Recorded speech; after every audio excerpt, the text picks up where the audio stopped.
المذيع بيسأل الساحرة الروسية: هل في أشخاص ما تقدريش تسحريهم؟ قالت: فعلا في أشخاص ما أقدرش أسحرهم. اسمع قالت إيه على المسلمين. When a person is drunk, he... Yes, definitely. Does the amount of alcohol matter? Sure. If a person is drunk, he sleeps. He has no control over himself. He loses awareness. So he's already vulnerable.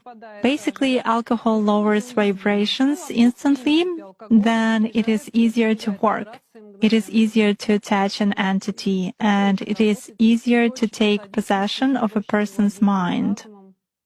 Does it mean that it's more difficult to influence a person if he keeps his thoughts in purity? Yes, absolutely. When faced with various religions, it is very difficult to influence Muslims. They are in a constant connection with the egregore.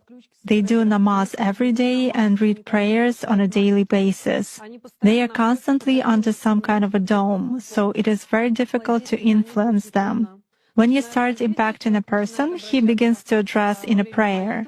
Indeed, many of them are very different from those who come to church only when everything is bad in their life.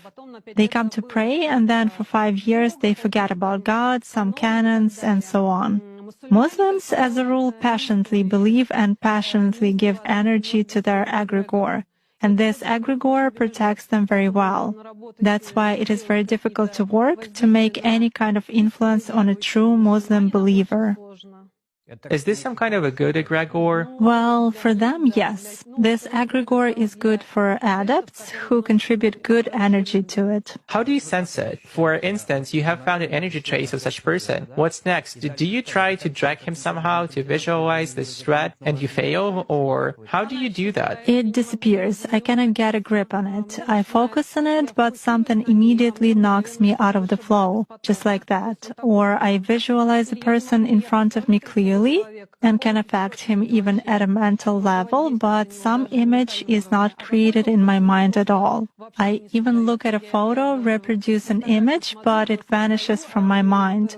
Thus, I can clearly see that a person is covered with something. Alhamdulillah. Does this only work with Muslims? It does for me.